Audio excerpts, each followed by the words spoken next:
목사님 그 요즘에 이제 세계 경기도 지금 뭐 침체라고 하고 우리나라에도 지금 뭐 개인 신용 불량자들이 길거리에 넘치고 또 가계빚 또 1,000조가 넘었다고 신문에도 나오고 하는데 굉장히 어려운 시대인 것 같습니다. 이럴 때 우리 크리스찬들이 어떻게 이 재정 문제, 재물 문제, 돈 문제에 접근을 해야 될지 또 우리가 그동안에 잊고 있는 것들은 있지는 않은지 그런 뭐 좀 좋은 맥을 한번 좀 짚어주시길 바랍니다. 어떻게 보십니까? 요즘 최근 경향에 대해서. 네, 특별히 이제 우리 크리스찬의 그 재정 문제, 재물 관리 이런 부분에 대해서 한번 얘기를 좀 나눠보려고 합니다. 저도 사실은 오랫동안 재물로 인해서 굉장한 그 고난을 당했기 때문에 그 부분에 대해서 많이 연구를 한 계기가 됐습니다. 그래서 지금 뭐 세상이 굉장히 어려운 상황이기 때문에 많은 사람들이 특히 크리스찬들도 예 없이 많이 재정적인 고난을 당하고 있을 텐데 그 부분에 대한 나름대로 성경적인 그 대안과 해결책을 한번 제시하고 또 이것을 통해서 그 우리 크리스찬들이 도움을 좀 받았으면 좋겠습니다. 그 방향으로 제가 한번 말씀을 나누도록 하겠습니다. 그래요. 예. 사실은 뭐 저도 교회를 오래 다니면서 신앙생활을 해왔지만 그 크리스찬으로서 사업을 하시는 분들, 뭐 직장인들의 경우에는 이제 조금 문제가 다를 텐데 사업을 하시는 분들은 그 여러 가지 이제 그 양심적인 문제도 있고 말씀에서 지적하는 것들과 좀 그대로 따라 할 수 없는 그런 현실도 있을 것이고 또 보면은 뭐 믿지 않는 사람들이 굉장히 잘 나가는 경우도 많이 있고요. 그래서 이제 우리가 이런 것들을 어떻게 봐야 되는지 우리가 그렇다고 짐 싸들고 기도원 가서 뭐 3박 4일 6박 7일 뭐 기도만 할 수도 없는 노릇인데 이 부함과 가난함 그리고 우리 그 신앙과 어떻게 연관을 지어야 될지 목사님 의견을 좀 들어보겠습니다. 네. 일단은 우리 크리스천들이 이 얘기를 하면 좀 의아해야 할 그 이야기인데 부와 가난은 종교와 큰 관계가 없다라는 것을 말씀을 드리고 싶습니다. 어떻게 목사가 이런 얘기를 할 수 있느냐라고 생각할 수 있지만은 현실적으로 현상적인 측면에서 실제적으로 안 믿는 분들이나 또 이방 종교를 가진 사람들 그리고 또 때로는 그 굉장히 악한 사람들조차도 그 물질적으로 부유한데 그리스도인 특별히 아주 그 독실하다고 하는 그리스도인들조차도 굉장히 그 물질적인 공감을 당하는 것은 현실적인 부분이다라는 거죠. 그래서 이제 이런 부분들은 이유가 있다라는 것이죠. 이유가 모든 것은 다 이유가 있다고 생각을 할 수 있지만은 이것을 단순히 우리가 생각하는 그 이유를 말하는 것이 아니라 정말 성경적으로 성경에서는 어떠한 것을 가지고 하나님께서 우리를 다스리시는데 우리 거기에 부응하지 못해서 생기는 문제인가 이런 부분들을 좀 알 필요가 있습니다. 호세아서 4장 6절에 보면 이런 말씀이 있죠. 내 백성이 지식이 없어서 망하는도다. 근데 이제 하나님을 잘 알지 못하고 하나님의 마음을 알지 못해서 이제 망한다라는 표현을 말씀을 하셨지만 또 내면적으로 봤을 때는 하나님의 법 체계가 끊임없이 움직이고 있는데 그것을 그리스도인이라고 해서 그 법 체계에 다 따라가는 것이 아니고 또 자기도 모르는 사이에 그 법 체계에서 벗어나면 내 백성이 지식이 없어서 망하는 도다와 똑같은 결과를 초래하는 경우가 굉장히 많죠. 그래서 이제 그러한 부분들을 짚어보면서 부와 가난이라는 부분은 결국은 하나님의 전체적인 그 통치 속에서 허용되고 움직이는 것인데 이런 부분에 대한 내용들을 조금 알 필요가 있습니다. 자, 한번 생각을 해보시죠. 예전에 어떠한 것을 봤냐면 어떤 조그만 지역에 빈대떡을 팔고 동동주를 파는 사람이 있었어요. 한 4평인가 5평 정도에서. 그리고 그분은 한 4시 정도에 출근을 합니다. 그리고 한 새벽 한 3시 정도에 퇴근을 하는데, 뭐 별로 이렇게 그 사람이 얼마나 벌겠느냐라고 생각이 들고, 또 그 내가 이렇게 알아보니까 그거는 믿는 분이 아니에요. 그리고 굉장히 그 뭐랄까 술을 파는 사람이다 보니까 좀 거칠습니다. 거칠고 그런데 이분이 돈을 엄청 버는 거예요. 4평, 5평밖에 안 되는데 빈대떡을 팔고 동동주를 파는데 돈을 굉장히 많이 버는 겁니다. 차도 굉장히 좋고, 아니 4시에 출근해서 뭐 잠시 뭐 새벽 3시까지지만, 그런데 굉장히 돈을 많이 벌면서 그 아주 얼굴을 보면 굉장히 행복에 넘치는 것 같은, 그게 굉장히 부럽더라고요. 내가 이제 그때도 목사지만 그런 사람이 있는데, 사실 뭐 동동줄 팔고 빈대떡 붙이는 거는 초등학교를 안 나와도 충분히 할 수 있다 이거죠. 근데 제가 알기로는 그분이 한 달에 한 1,000만 원에서 한 1,500만 원 정도를 순수익을 얻는 거로 제가 알고 있었습니다. 굉장한 거죠. 그런데 제가 아는 어떤 분은 공부를 많이 했어요. 그리고 박사학위 과정도 하고, 그리고 뭐 나름대로 그 엘리트 코스를 거쳤다라고 했고, 또 이렇게 뭐 사람들한테 많이 칭찬도 받고, 또 교회에서도 굉장히 그 독실하다라는 얘기를 많이 들었고, 그리고 기도도 많이 해요. 그리고 교회 봉사도 굉장히 많이 하고. 근데 이분이 얼마나 가난한지 말 그대로 이제 쪽박을 차고 있는 건데, 이분이 뭐 그리스도인이니까 하나님은 영적 세계 속에서 은혜를 주시는 거지, 뭐 물질 세계에서는 뭐 그건 또 다른 차원의 얘기가 아니냐라고 생각할 수 있지만은, 사실 그 사람 입장에서는 그 돈이 가장 큰 문제입니다. 자기는 다른 어떤 것보다 돈 좀 벌었으면 좋겠는 거예요. 가정도 불화가 심한 겁니다. 그래서 부인하고도 굉장히 많이 싸우고, 가정 막 파탄이 일어날 지경이고 막 이런 상황이에요. 그런데 그 돈을 못 버는 겁니다. 물론 이제 이런 사람들은 많이 있습니다. 뭐 극단적인 예지만, 이렇게 기도도 많이 하고 봉사도 많이 하고 헌신적이고 막 이런 사람, 공부도 많이 했고 뭐 이런 사람이 생활비가 없어서 헐떡거리고 있는가 하면, 뭐 동동주 파는 사람은 믿지도 않고 상당히 어떻게 보면 굉장히 악인처럼 보이는데도 잘 나가더라 이거죠. 극단적인 예가 되겠지만 그런 사람이 있었고, 또 어떤 분은 우상 숭배자예요. 불교 신자입니다. 그리고 뭐 이렇게 초등학교밖에 안 나왔어요. 근데 장사를 해서 돈을 좀 많이 벌었습니다. 근데 그 동생은 공부를 좀 많이 했어요. 그런데 이 동생은 너무 가난해서, 이 기독교인인데, 독실한 기독교인인데, 또 이렇게 그 누나한테 가서 이렇게 아쉬운 소리를 늘 해야 되니까 맨날 욕만 먹는 겁니다. 그리고 오히려 하나님을 욕먹게 하는 일들을 실제적으로 벌이면서 누나도 실제적으로 그런 얘기를 해요. 맨날 궁색한 소리만 하고 앉았다 이거죠. 이것도 또 하나의 극단적인 예가 될 수 있습니다. 근데 제가 얘기하고자 하는 것은 이것이 현실이고 현상이다라는 거죠.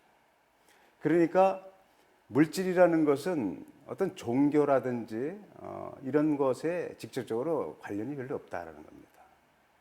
이런 부분을 좀 얘기할 수가 있고, 또 한 가지 우리가 한번 얘기를 해보면, 우리 한번 유대인하고 기독교인하고 한번 비교를 해보죠. 유대인도 여호와 하나님을 섬기는 분입니다. 그리고 우리 기독교인들도 여호와 하나님을 섬기고, 또 우리 주 예수 그리스도를 메시아로 믿고 사는 사람들입니다. 그런데 우리가 객관적으로 봤을 때 정통 유대인들과 그리스도인, 아주 독실한 그리스도인들 비교해 봤을 때 누가 훨씬 더 부유하게 사는가? 우리 뭐 다 알고 있는 사실입니다. 비교가 안 됩니다.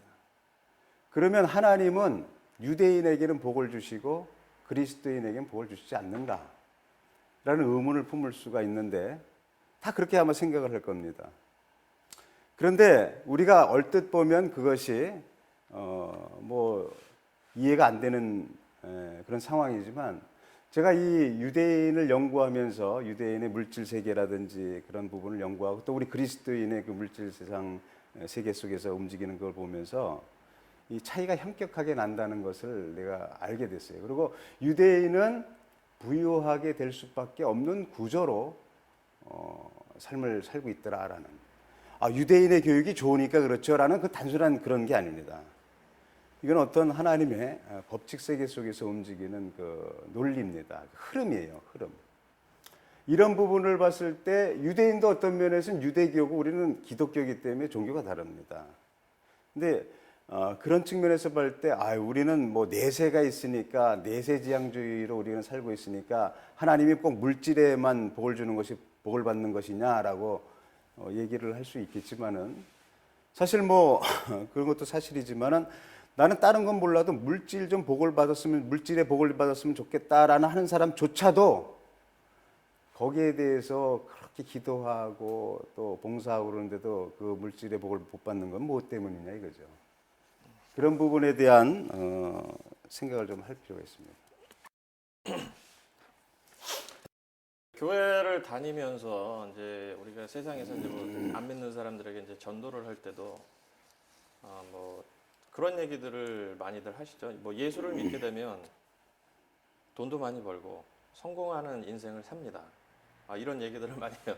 상당히 오해를 할 수 있는 그런 얘기들인데 교회 안에서는 그게 맞는 얘기지만 교회 밖에 나가서 안 믿는 사람들에게 그런 얘기를 할 때는 그 사람들은 또 다른 그 언어로 그걸 이해를 하기 때문에 또 그런 거를 계기로 해서 교회 들어와서 신앙생활을 하다 보면 기도하면 만사가 다 이루어진다. 만사 형통이다. 이런 얘기들도 많이 하고. 근데 방금 말씀하신 것처럼 실제 우리 현실에서는 그런 것들이 만사 형통이 아니거든요. 그리고 심지어는 뭐 믿지 않는 사람들이 뭐 더 잘 사는 경우가 어떻게 보면 더 많은 것 같기도 하고. 이런 것들을 우리가 어떻게 그 이해를 해야 될지 방금 말씀하셨듯이 부와 가난은 종교와 관계가 없다. 유대인들은 대체적으로 잘 살고 거부가 많다. 큰 부자들이 유대인 쪽에 많다. 그런 의문을 가지고 있는 사람들이 굉장히 많을 거예요. 교회 안에서. 예. 이제 우리가 그리스도인들이 잘 알지 못하고 있다 하면 조금 기분이 나쁠지 몰라도 알지 못하고 있는 부분이 많다고 볼 수 있죠. 저도 사실 알지 못했기 때문에 많은 고난을 당했으니까. 근데 우리가 모르는 세계에 있고, 우리가 알지 못하는 세계가 있고 아는 세계가 있는데, 특별히 이제 그 그리스도인들은 성경 말씀 속에서 그 하나님의 진리 체계를 찾아서 하는데, 말씀과 기도를 상당히 강조를 많이 하는데, 사실 기도는 많이 해요. 기도는 많이 하고, 무슨 문제가 있으면 기도해야 된다. 기도가 부족하다. 이런 얘기를 좀 많이 해서 기도는 많이 하는데, 그렇다고 또 말씀을 공부하지 않느냐 하면 또 그 말씀도 공부하지만 사실은 그 말씀이라는 부분에 대한 그 부분이 이제 문제가 있는 겁니다. 그러니까 이 말씀을 읽는다, 말씀을 공부한다, 이러한 부분에 그 어떤 면에서는 물질 관계 속에서 하나님이 그 통치하시는 그 세계를 적어도 그걸 모른다는 겁니다. 그걸 모르니까 거기서 그 괴리가 생기고 어떻게 보면 이렇게 생각할 수도 있어요. 저는 이제 가끔 그런 생각을 하고 또 많이 얘기를 하는데 부산에 가야 하는 사람이 강릉 가는 버스를 탔단 말이에요. 그러면 이제 문제가 생긴 걸 알고 사람들한테 얘기할 때 사람들은 기도해야 된다. 기도가 부족하다라고 얘기를 하죠. 그러니까 부산 가면서 계속 기도하는 겁니다. 강릉 가게 해달라고. 강릉 가면서 부산 가게 해달라고? 네. 그러니까 우리가 어떤 면에서는 조금 이상한 표현 같지만 우리 삶 속에서 이런 일이 굉장히 비일비재하게 많습니다. 그리고 실제적으로 이러한 일들이 일어나는 이런 것들을 우리가 깨닫지를 못해서 그런 경우가 굉장히 많아요. 그래서 이제 유대인들은 그 왜 부자가 많은가 이렇게 좀 봤더니 유대인들은 그 내세지향적이기보다는 현실지향적인 게 굉장히 많습니다. 우리가 얼핏 볼 때는 여호와 하나님을 섬기기 때문에 내세지향적인 측면이 많지 않느냐 생각을 하는데, 사실 유대인의 제2의 경전이라고 얘기할 수 있는 그 탈무드에 보면 거의 다가 이 땅 위에서 어떻게 형통하게 사는가 하는 부분에 대한 연구서예요. 사람들은 우리 기독교인들은 탈무드 그러면 무슨 뭐 성경하고 아주 밀접한 관계를 맺고 있는 것이다라고 생각할 수 있지만, 사실 뭐 그건 틀린 말은 아니지만 사실 성경과 많이 다릅니다. 이게 많이 다르고, 이 땅 위에서 어떻게 하면 그 지혜로 형통하게 또 부유하게 잘 사는가 이런 부분을 연구한 지혜서기 때문에 적어도 하나님의 법칙 체계 속에서 적용하는 부분을 아주 다양하게 오랫동안 5,000년 역사 속에서 자기 조상들이 만들어 놓은 모든 부분들을 어렸을 때부터 그것을 공부하기 때문에 어떤 면에서 봤을 때는 우리가 우리 그리스도인들이 그 실수할 수 있는 부분의 시행착오를 처음부터 차단하는 거죠. 그러니까 어떤 그러한 것을 가지고 움직이기 때문에 구조적으로 우리하고 비교가 안 됩니다. 우리는 우리는 태어나가지고 처음 사는 인생들이기 때문에 그 앞서간 사람들의 지혜를 많이 배워야 되는데, 하나님의 법칙 세계 속에서 연구된 그것을 어렸을 때부터 훈련한다는 것은 하나님의 창조 질서를 어렸을 때부터 흡수하는 거기 때문에 형통할 수밖에 없는 것이죠. 그것은 어떤 면에서 하나님이 복을 주신다, 복을 주지 않는다라는 차원을 떠나서 우리 그리스도인들에게 하나님께서 그렇게 말씀하실 수 있는 거예요. 너희는 똑같은 말씀을 줬는데 왜 너희는 그것을 따르지 못함으로 인해서 형통이 아니라 불통의 그 길을 가고 있느냐라고 오히려 우리에게 반문할 수가 있는 것이죠. 그런 측면에서 유대인들의 지혜를 좀 배울 필요가 있습니다. 자, 그러면은 뭐 지금 책방에 가면 그 성공하는 사람들의 습관부터 시작해가지고 부자 아빠, 가난한 아빠, 부자 아빠 뭐 이 부를 이루기 위한 그런 방법론에 관한 또는 경험에 관한 그런 책들이 굉장히 많이 나와 있습니다. 목사님께서 이 부분에 대해서도 연구를 많이 하셨을 텐데 어떤 뭐 특징들을 좀 발견을 하셨나요? 네, 부자들은 부자의 특징이 있더라고요, 보니까. 그리고 거부들은 뭐 사람들이 얘기하기를 그 거부는 하늘에서 내고 소부는 사람이 만든다라고 얘기를 하는데, 근데 거부들한테 이렇게 물어보면 행운을 얘기를 해요. 행운이 있다라는 얘기를 좀 합니다. 그러니까 어떤 면에서는 우리가 모르는 세계가 아직도 많이 있다는 거죠. 그런데 이제 그런 부분까지도 우리가 성경적으로 해석할 수가 있습니다. 그런데 이제 이 부자들은 보통 거부들이라든지 이런 사람들은 좀 다르더라고요. 어렸을 때부터. 뭐가 다르냐면 돈을 벌어야 되겠다라는 그런 부분에 대한 생각과 연구가 일반 사람들하고 아주 차이가 현격하게 납니다. 그리고 이런 부분들도 어떤 면에서는 이제 창조 질서의 법칙인데, 우리가 생각할 때 우리 그리스도인들이 생각할 때 단순히 이제 뭐가 이렇게 안 되고 이럴 때는 뭐 기도하면 돼 이렇게 얘기를 하는 이런 부분들이 좀 많이 있는데, 이제 기도하면 되죠. 이제 기도하면 안 된다는 것이 아니라 이제 그렇게 되는데, 이제 이 사람들은 그런 세계를 모르니까 굉장히 연구를 많이 한다는 거죠. 사람을 연구를 많이 합니다. 상황을 연구 많이 하고, 그리고 하나님의 그 창조 질서의 그 세계가 부여의 원리의 체계가 있는데 그것을 성경에서 배우질 않고 삶 속에서 배웁니다. 이미 하나님께서 이렇게 펼쳐놓은 그 세계 속에서, 그러니까 예를 들어서 이제 이런 얘기를 하면 이렇게 생각할 수가 있죠. 씨를 뿌리는 사람이 그 열매를 거두지 않는다는 생각을 하진 않는다는 거죠. 열매를 반드시 거둔다는 생각을 하는 거죠. 그러면 믿는 사람이 씨를 뿌리든 믿지 않는 사람이 씨를 뿌리든 반드시 두 사람도 열매를 맺힌다는 거죠. 그런데 이제 이 열매를 맺히는 부분에 대해서 굉장히 어떻게 하면 더 열매를 잘 맺힐 것인가, 어떻게 하면 이렇게 할까 하는 부분을 세세하게 굉장히 연구를 많이 한다는 것이죠.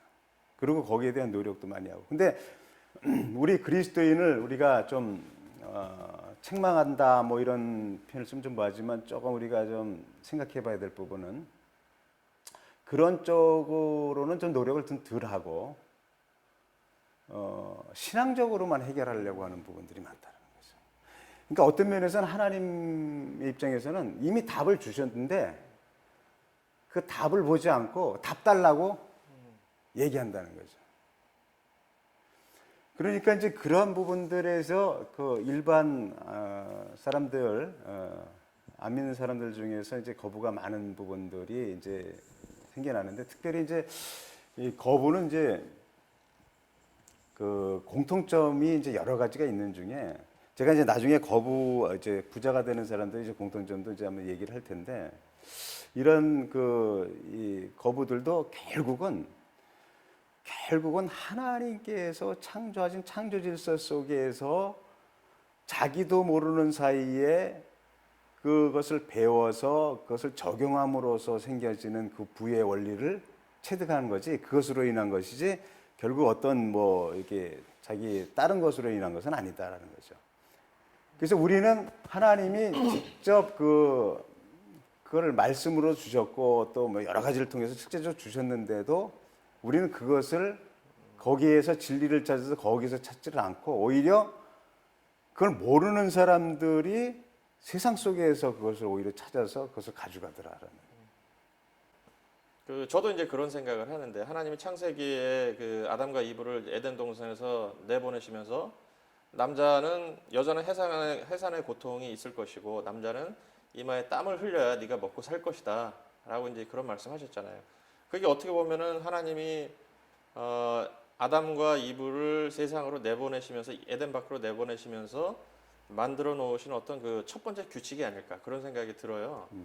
그런 면에서는 우리 믿는 사람들이 이마에 땀을 흘리지 않고 예를 들어서 기도만 해가지고 자기가 자기 문제를 형통하게 하고 믿지 않는 사람들과 경쟁해서 마치 시험 공부 안 하고 기도해서 나 A라는 대학에 붙여주십시오 하는 거하고 같은 거 아니냐. 그러면 세상 사람들의 입장에서 볼 때는 세상이 공평한 게 아니다.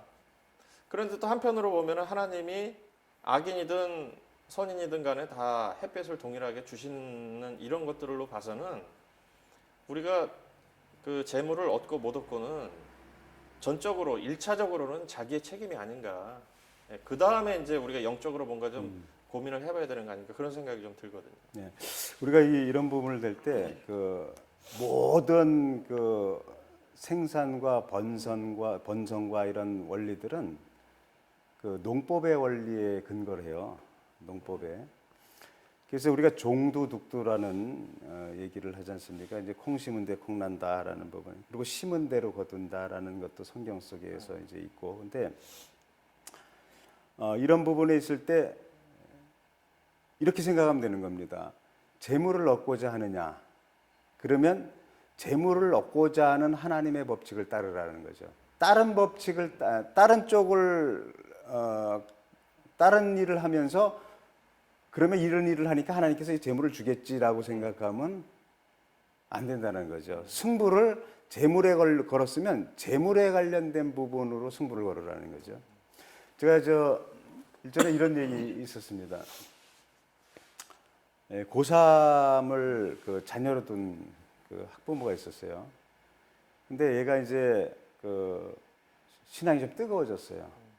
고3 때. 그래가지고 굉장히 열심히 신앙생활 하는 겁니다. 그리고 이제 고3인데도 뭐 수요 예배, 금요 예배 뭐 이렇게 쭉 나오고, 그 다음에 이제 서울에서 무슨 집회하는 것도 막 가서 막 청소년 집회도 참석하고 막 하는 겁니다. 그 전에는 뭐 이렇게 신앙생활을 열심히 안 했는데, 고3 때 이제 어떤 영적인 그 은혜를 받았달까 이게 도전을 받아서 이제 그렇게 했어요. 그러니까 이 부모가 이제 2학년 때까지 그러지 않았는데 3학년 때 이제 애가 활발해지고 막 그러니까 좋은 거예요. 이제 아버지로서 또 부모로서. 그리고 이제 입시를 치러야 되는데 그런데 이제 영적으로 뜨거워지니까 모든 것이 이제 자신감이 있는 겁니다. 그러니까 이제 자기 실력보다 훨씬 높은 데를 수시로 넣은 거예요. 그리고 이제 기도해 달라고 그런 거죠. 근데 저는 이제 말을 맨 처음에 못했어요. 이건 안 될 거니까 가지 말라고. 원래 그렇게 해야 되는데 이제 하도 실망할까봐 내가 이제 가만히 있었어요. 근데 가서 이제 떨어졌어요. 떨어지기 전에 제가 무슨 얘기를 했냐면 이런 얘기를 했어요. 내가 지금은 얘기를 못하지만 얘 시험의 결과를 가지고 왔을 때 내가 얘기를 해주겠다 이런 얘기를 했어요. 그래서 떨어져서 왔어요. 그래서 내가 이제 얘기를 해줬어요. 무슨 얘기를 해줬냐면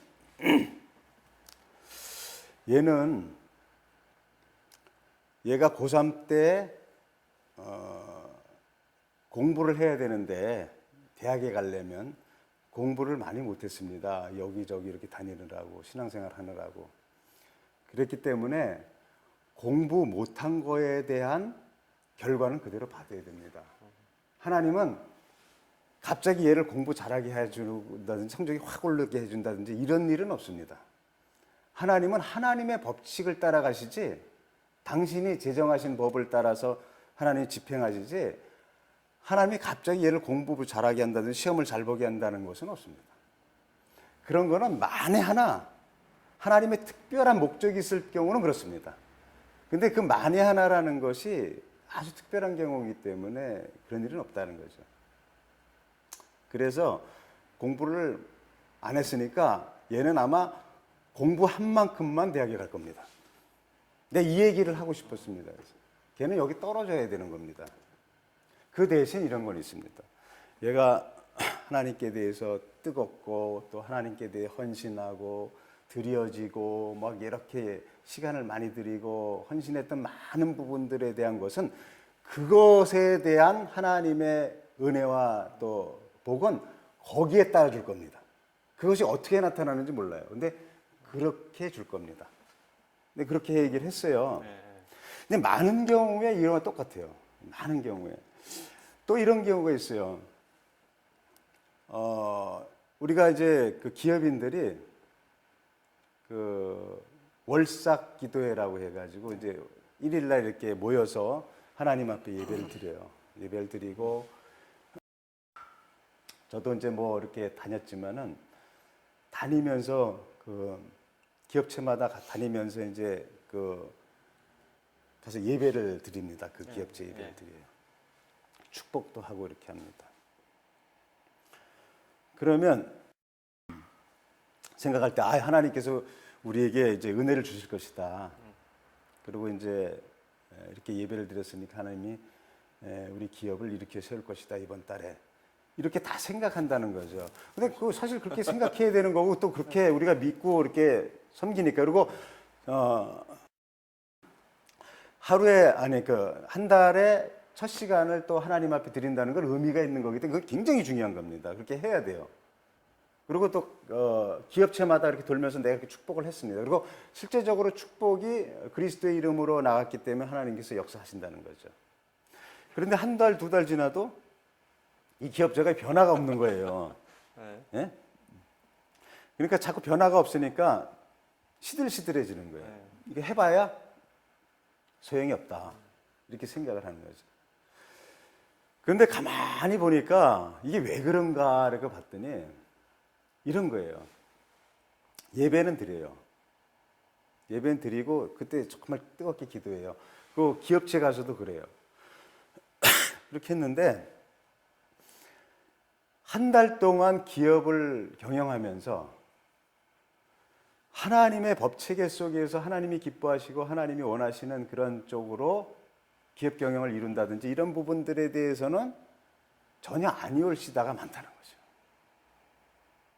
그러니까 어떤 상황에 처했을 때라든지 어떤 일이 있을 때 이런 부분을 그 하나님의 말씀에 근거해서 이렇게 딱딱 의사결정을 하고 이렇게 하는 것이 아니라, 그것도 몰라서 그렇겠지만 그 임의대로 막 해놓고서 이제 그 결과를 하나님이 복 주실 것이니까 잘 될 것이다 이런 생각을 한다는 거죠. 내가 가만히 유심히 봤어요.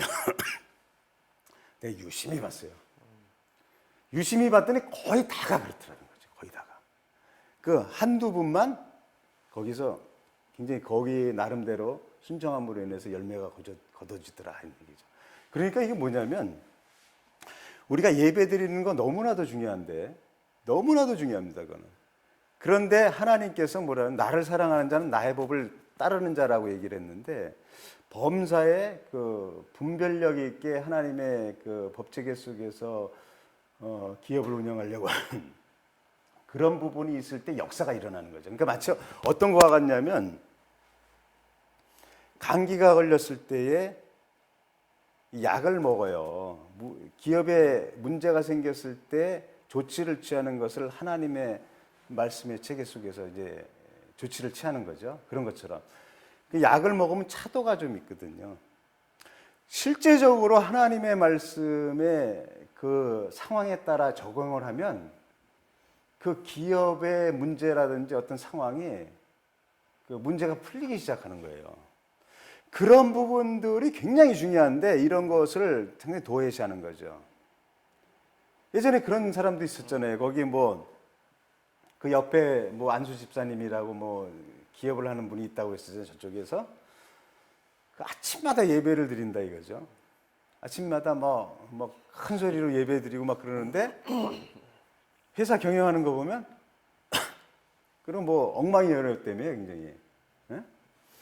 그런 부분은 하나님께서 그 고개를 흔듭니다. 이런 부분에. 그 뭐 사람뿐만 아니라 이제 나라들 중에도 뭐 기독 크리스찬 국가가 있고 아닌 국가들이 있는데 그 중에도 보면 또 잘 사는 나라가 있고 못 사는 나라가 있어요. 그런 것들은 또 어떻게 보십니까? 예. 우리가 지난번에 한번 이런 일이 있었죠. 2008년도에 그 미국 금융위기가 있었습니다. 서프라임 모기지 금융 사태 때문에 리먼 브라더스 파산 때문에 생겨진 이제 그 여파로 인해서 뭐 전 세계가 그냥 금융위기에 이제 몰린 적이 있었습니다.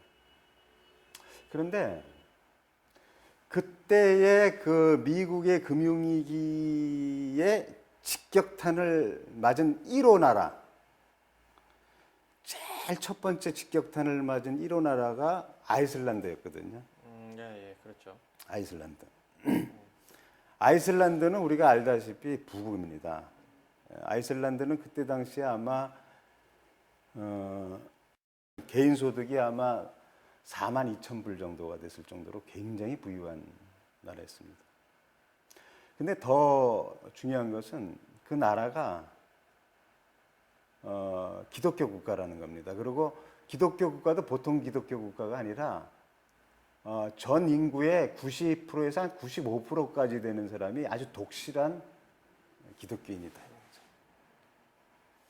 그래서 한때는 주일날이 되면 거기 가면 관광객들이 뭘 살 수가 없을 정도로 그렇게 주일도 지켰던 그런 나라였다 이거죠.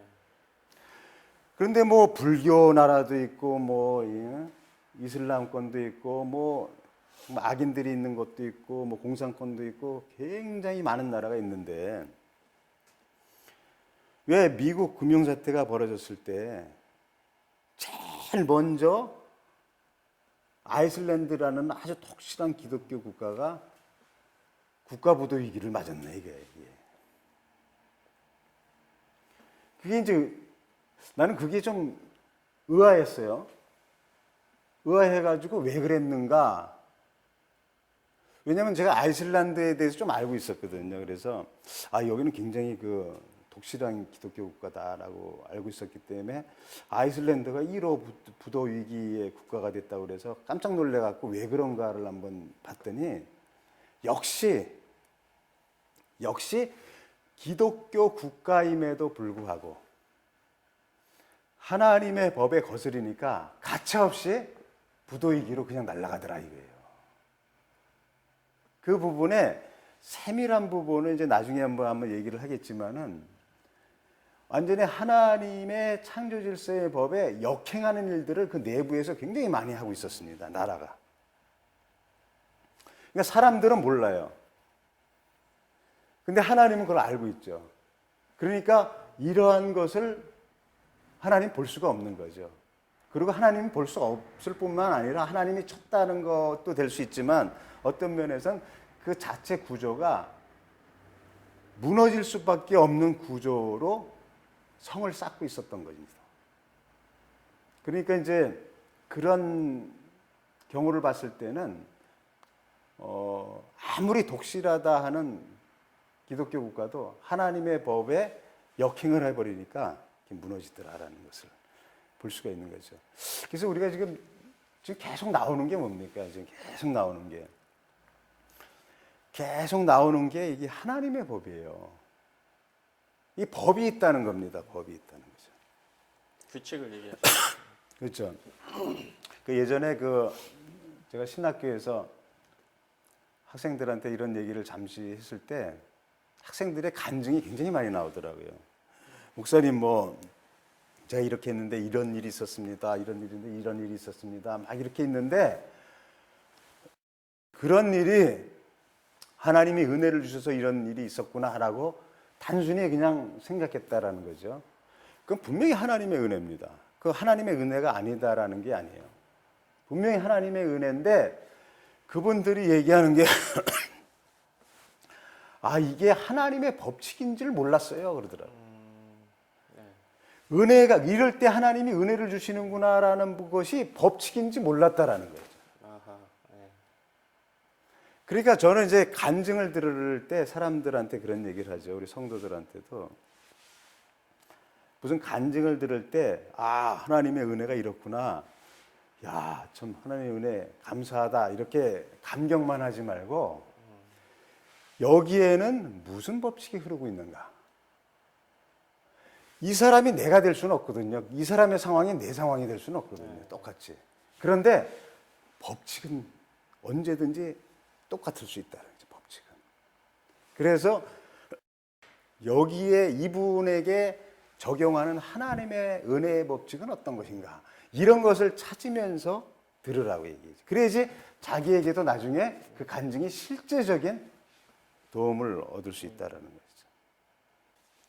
우리가 이제 교회 안에서 또 자기 일반 삶을 살면서 하나님의 은혜로 자기가 원하던 것들을 얻었을 때, 또 생각하지 못했던 것들을 받을 때 우리가 하나님의 큰 축복이다라고 이렇게 이제 감사하는 마음을 가지고 이제 그렇게 하는데, 그 이면에는 그 하나님이 세워놓으신 어떤 그 법칙들이 흐르고 있다라는 그런 말씀이죠. 그렇죠. 우리가 그런 것들을 잘 못 알아차릴 뿐이다. 그렇죠. 예. 유대인들은 어렸을 때부터 그 소위 얘기해서 랍비들에게 그 교육을 받아요.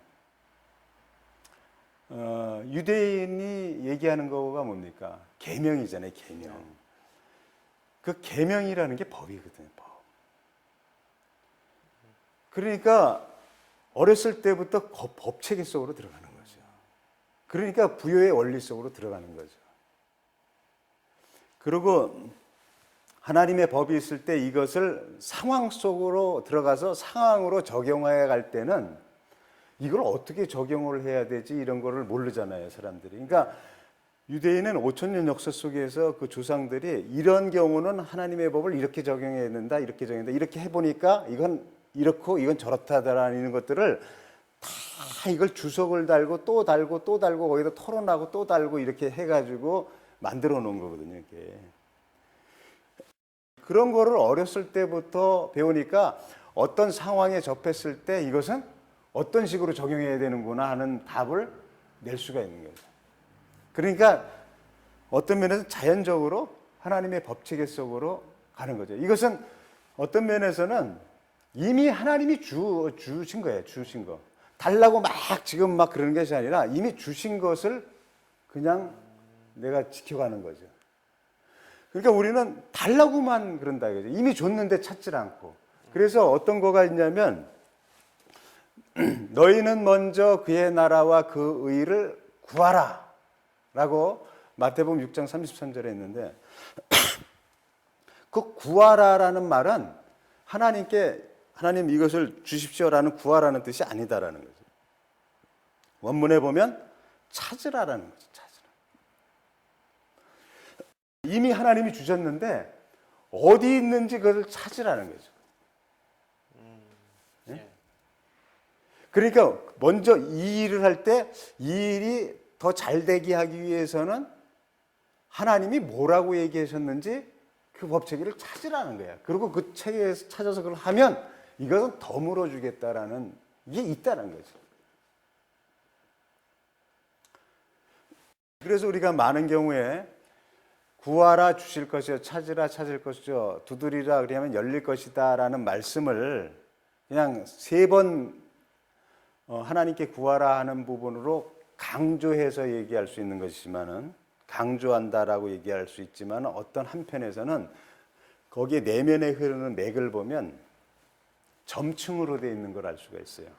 구하라 그러면 하나님께 구하는 겁니다. 하나님께 달라는 겁니다.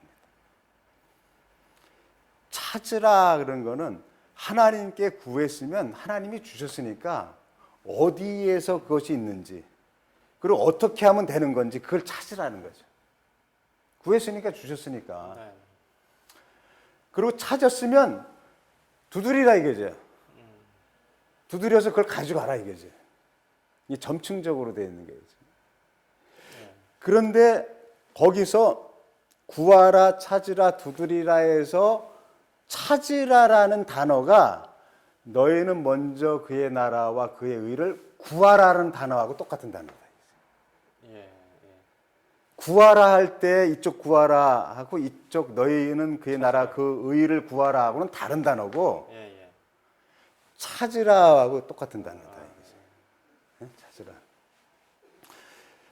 그러니까 이제 이런 부분들을 봤을 때 그러니까 재미있는 것이 뭐냐면 어떤 문제도 풀어낼 수 있다는 거죠. 왜냐하면 하나님께서 만든 세계 속에서 하나님의 법칙이 움직이니까 그 법칙을 성경 속에서 찾아서 적용을 하면 문제가 풀릴 수 있다는 거죠. 그리고 처음부터 어떤 일을 하려고 그럴 때 이것이 될 것이냐 안 될 것이냐라는 것도 예견할 수가 있어요. 네. 왜냐하면 딱 봤을 때 이 사람이 어떤 식으로 움직이려고 하는가라는 것을 딱 봤을 때 내가 딱 봤을 때는 저건 방법이 아닌데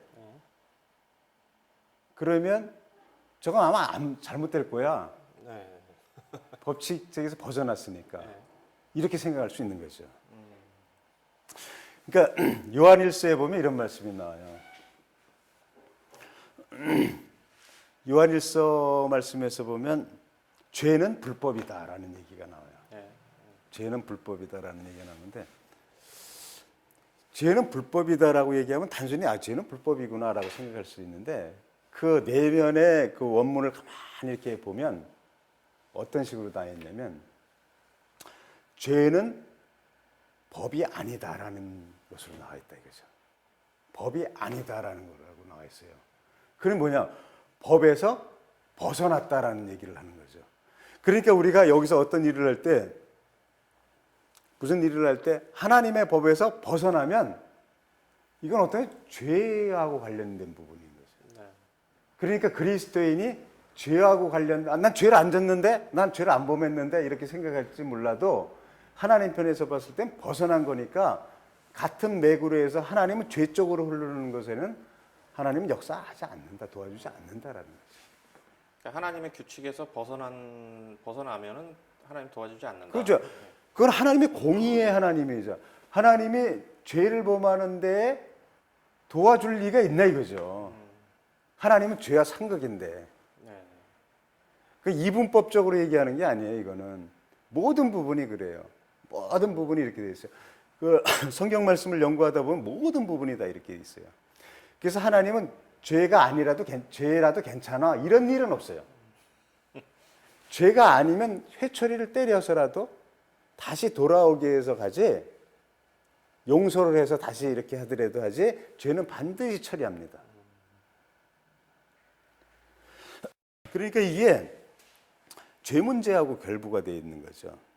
그러니까 우리가 어떻게 생각할 수가 있냐면 내가 무슨 죄를 범합니까? 라고 생각할지 모르지만 하나님의 법에 벗어나면 죄를 짓는 것 같은 모습으로 결과가 나타난다. 그럼 사람들이 생각을 할 때 그럼 악인은 왜 이렇게 못된 짓을 하는데 잘 되냐? 네. 그런 얘기 많이 이렇게 하죠. 얘기를 할 수 있잖아요. 근데 이런 게 있어요. 제가 이제 좀 나름대로 연구를 해봤더니 사단의 세력, 하나님과 대적하는 어둠의 세력도 돈을 움직이더라고요. 네. 그러니까 하나님의 허용하에서 사단의 세력도 돈을 움직이더라라는 거죠. 그러니까 사단의 그 말은 다 틀리게 들리지 않아요. 어떤 건 맞아요. 그러니까 예수님께서 사단에게 시험을 받을 때에도 너 나한테 절하면 내가 이 세상 만국을 보여주면서 이 영광을 너에게 주겠다 이런 얘기를 했거든요. 이것은 하나님이 나에게 넘겨준 것이므로 내가 너에게 줄 수 있다라는 얘기를 했거든요. 이런 나한테 절하면 줄 수 있다라는 모든 이런 거는 다 거짓이지만 이 재물을 가지고 주고 뺏고 하는 것은 할 수 있다라는 건 사실이다라는 거죠. 제가 그 세계를 아는데 그게 뭐냐면 하나님 로마서에 보면 내어버려 두시는 부분이 있어요. 내어버려 두시는 부분이 있는데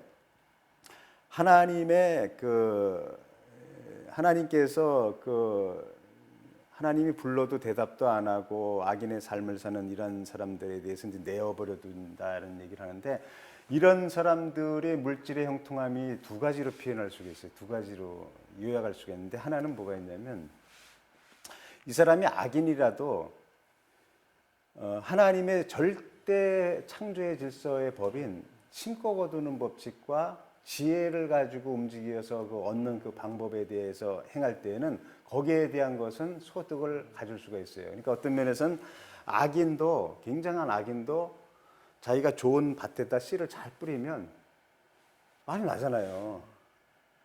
악인이라고 안 나는 게 아니잖아요. 그렇죠. 이 창조 질서에서 생겨지는 하나님의 공평하게 믿는 자든 안 믿는 자든 모두에게 주신 그 법칙 체계 속에서는 이 사람도 부의 원리를 누릴 수가 있다는 거죠. 또 하나는 뭐냐면 이 사단이 이 사람을 그러니까 하나님은 내려버려 두는데 사단이 이 사람을 활용하기 위해서 사단이 물질을 주는 경우가 있습니다.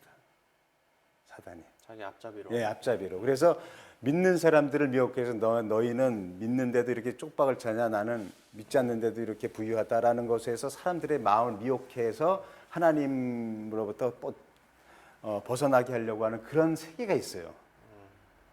그런 세계가 있어요. 악인이 형통한 것은 저주라고 성경에서는 얘기를 했단 말이에요. 그런데 이런 부분이 바로 그런 얘기를 하는 거죠. 그래서 우리가 분명히 하는 것은 죄인이든 악인이든 창조 질서의 법칙에 따라 움직이는 거에 대해서는 누군 말 못하는 거죠. 근데 우리는 그리스도인이면서 그것도 못하면서 악인이 형통한다고 얘기를 한다는 거죠. 그런 부분을 잘 생각해야 돼요. 그러니까 우리가 창조 질서의 법칙에 이게 굉장히 중요한 부분이 뭐냐면 물질의 부여의 원리는 창조 질서의 법칙이 거의 다 있어요. 물질의 부여의 원칙. 그렇기 때문에 악인이든 죄인이든 안 믿는 자든 다 부자가 될 수 있는 이유가 물질의 부여의 원리는 영적인 거 말고 물질의 부여의 원리는 창조 질서의 법칙에 거의 다 있더라라는 거죠. 근데 구속은 뭐냐 하면 구속은 영적인 부분하고 또 뭐냐면 회복시키는 일을 해요. 재창조하고 회복시키는 일. 그러니까 믿지 않는 사람들은 재창조되고 회복이 안 됩니다. 그건 영적으로 부분으로. 그러니까 이 땅에서 물질을 부유함을 누리긴 누렸어도 영적이라든지 이런 부분에 이제 전혀 그 은혜를 받을 수가 없는 거죠. 근데 우리 그리스도인은 영적이고 물질적인 걸 같이 누릴 수가 있는데 영적인 것만 이 세상에서 다 이렇게 추구하다 보니까 이 물질 세계에서 하나님이 창조 질서에서 주신 놀라운 은혜의 체계를 놓쳐버리고 소홀히 하는. 힘들게 산다라는 거죠. 그런 것들이 있는 거죠. 그리고 또 이제 우리가 보면 옛날에 그 교회에 있을 때 초등학교 1학년인데 여자애인데 그 동생은 유치원에 가 있고 그 또 그 밑에 동생은 갓난쟁이 이제 한 3살 정도 됐는데 1학년짜리 여자의 이 가정이 찌들리게 가난한 가정이에요. 아버지가 이제 막노동하고 그런데 굉장히 가난하면서 반지하에 사는데 놀라운 게 무슨 일이 있냐면 이 여자애는 부자야. 근데 아버지 엄마는 가난해. 이 아버지 엄마는 돈을 제대로 못 버니까 이 여자애한테 용돈을 줄 수가 없잖아요.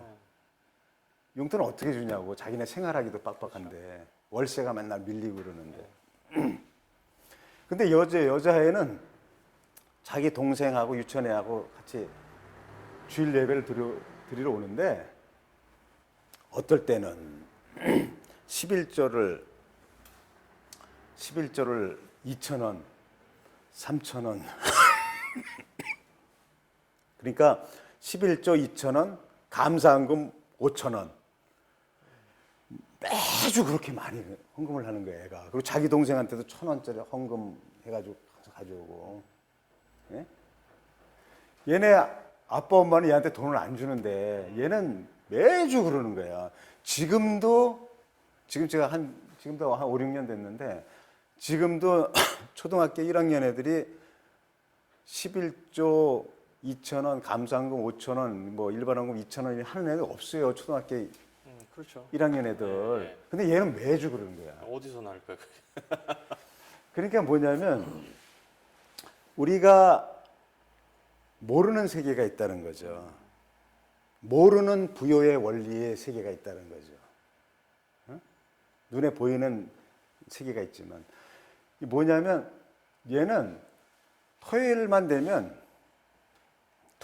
되면 아빠 친구든 엄마 친구든 들려 거기를. 그 얘한테만 과자 사 먹으라고 돈을 주고 간단 말이야. 얘한테만. 근데 어떨 때는 지 아빠 친구가 왔다가 아빠가 없으면 그 얘한테 얘 과자 사 먹어라 이렇게 돈 주고 가는 경우도 있지만 어떨 때는 얘를 만나 얘한테 과자 사줄 돈 주러 그 목적으로 오는 아빠 친구도 있더라는 거야. 이상하게. 얘는 이 물질을 잘 써. 이 물질을 11조를 내고 그다음에 감사헌금 내고 이렇게 하고 하나님 오늘 나 내일 교회 가야 되는데 헌금이 없어요. 하나님 저 헌금 주세요. 그렇게 기도한다는 거예요. 그럼 반드시 토요일 날 누가 나타나든 나타난다는 거죠. 그런 식으로 해서 바꿔주고 그래서 어떨 때가 아니라 자주 그래요. 얘 어머니가 얘한테 돈을 꿔. 실제적으로 그런 일이 있었어요. 그것도 오랫동안. 제가 있는 동안 계속 그랬어요. 그건 뭐냐면 우리가 물질이 노동을 해서 돈을 번다. 그 다음에 어떤 사업을 해서 돈을 번다. 이런 거 외에 물질이 소득으로 들어오는 원리가 있다는 거죠. 법이 있다는 거죠. 그것이 어디에 나오냐? 성경에 나온다 이거죠. 성경에 나온다. 그 얘는 그게 성경에 나온지도 몰라. 얘는 성경에 나온 줄 모르잖아요. 1학년 그렇죠. 애가. 근데 우리 집사람이 얘에 대해서 성경을 가르쳐주고 헌금에 대해서 훈련을 시켰어요. 네. 그리고 돈을 어떻게 쓰는 거에 대해서 훈련을 시켰어요. 성경적으로. 걔는 그대로 따라할 뿐이야. 성경대로 가르친 것을 성경대로 따라할 뿐인데 이런 일이 벌어진다 이거지. 그게 법이라는 거예요. 그래요. 그래 오늘 이제 여러 가지 얘기들을 많이 했는데 방금 말씀하신 그 법에 대해서는 우리 다음 시간에 한번 다시 한번 얘기를 해보기로 하고요. 오늘 그 말씀을 좀 정리를 해주시죠. 오늘 현실에서 보는 재물의 움직임. 네.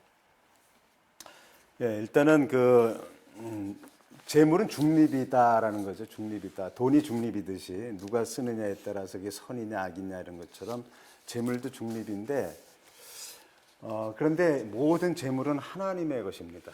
모든 재물은 하나님의 것이어서 사단의 세력도 재물을 움직일 수는 있지만 그 하나님의 허락하여서 이렇게 하는 건데, 그러면 하나님이 재물을 어느 쪽으로 움직이는가이죠. 하나님이 주인이니까 하나님이 움직여야 되잖아요. 재물을 움직이. 하나님이 돈을 쥐고 있으니까 일로 주고 이렇게 해야 될 거 아닙니까? 그런데 이 재물이 하나님이 이렇게 이럴 때는 이렇게 준다, 이렇게 준다라는 이러한 모든 부분들을 갖다가 창조 질서의 법칙 속에서 하나님이 이미 하나님의 법으로 이렇게 주셨다라는 거죠. 그래서 이거는 창조 질서의 법은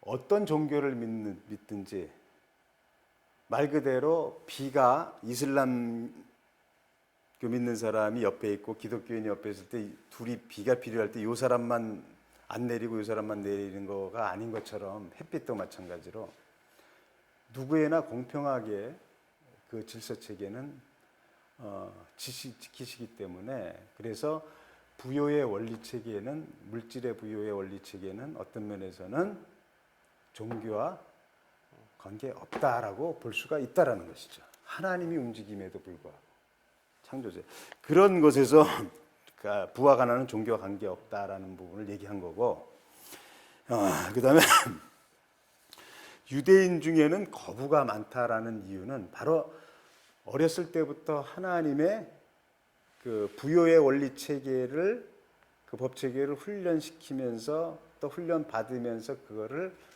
자기도 알든지 모르든지 그렇게 움직였기 때문에 그러한 부요의 원리 속으로 들어가서 그런 사람들이 많았다라는 부분으로 이제 결론 지을 수가 있고, 악인 중에서도 부자가 있는 이유는 아까 제가 두 가지로 얘기했죠. 창조 질서의 법칙하고 그다음에 악인을 다스리는 사단의 세력도 물질을 믿는 자들을 미혹하기 위해서 많이 움직일 수 있다라는 그런 체계 속에서 이렇게 이해를 하면 될 것이고, 독실한 기독교인들 이런 사람들이 독실한 기독교인인데도 예배도 열심히 드리는데도 왜 이렇게 힘든가라는 것이 있을 때는 거기에도 하나님의 말씀, 그러니까 예배 드리고 이런 거는 잘할지라도 그 운영하는 모든 부분이 벗어나는 부분으로 있을 때는 그런 부분에 어려움이 온다라는 부분으로 얘기하고, 또 우리가 독실한 기독교 국가도 독실한 기독교 국가이기 때문에 무조건 복을 주는 것이 아니라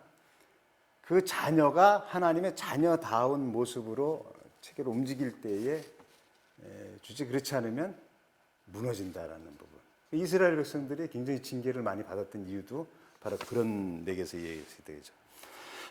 그래서 세상의 부자들이라든지 이 부의 원리 속에 들어간 사람들, 특별히 거부들은 다 한결같이 법을 얘기해요.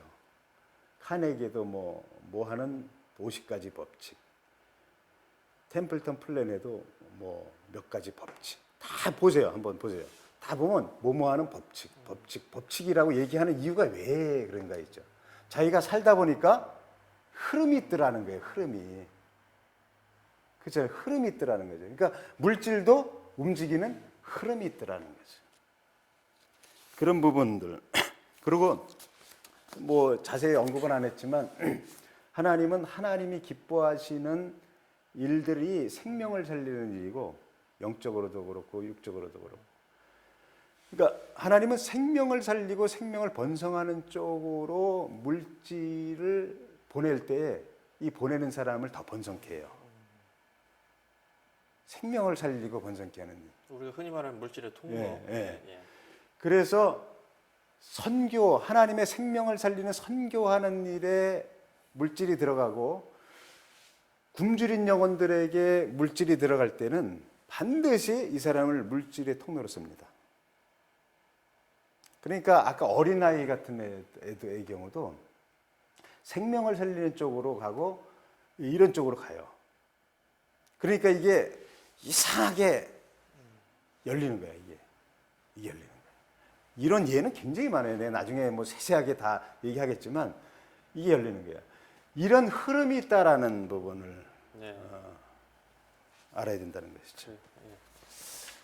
자, 오늘은 그 첫 번째 시간으로 현실에서 보는 재물의 움직임, 방금 목사님께서 그 정리해 주신 대로 재물이 움직이는 흐름이 있다. 거기 하나님의 법칙과 또 우리 믿는 사람들이 이런 하나님 말씀대로 살면서 세상에서 어떻게 우리가 또 이 재물을 모으는 뭐 이런 쪽에도 우리가 집중을 해야 되겠지만은 무엇보다 제일 중요한 것은 말씀에 순종해서 사는 것이 가장 큰 그 법칙이 아닌가 하는 그런 생각을 가져봅니다. 자, 다음 시간에 오늘은 여기에서 마치고요. 다음 시간에는 이러한 법칙들에 대해서 좀 더 구체적으로 그 말씀을 나눠보도록 하겠습니다. 목사님 오늘 수고하셨습니다. 네, 고맙습니다.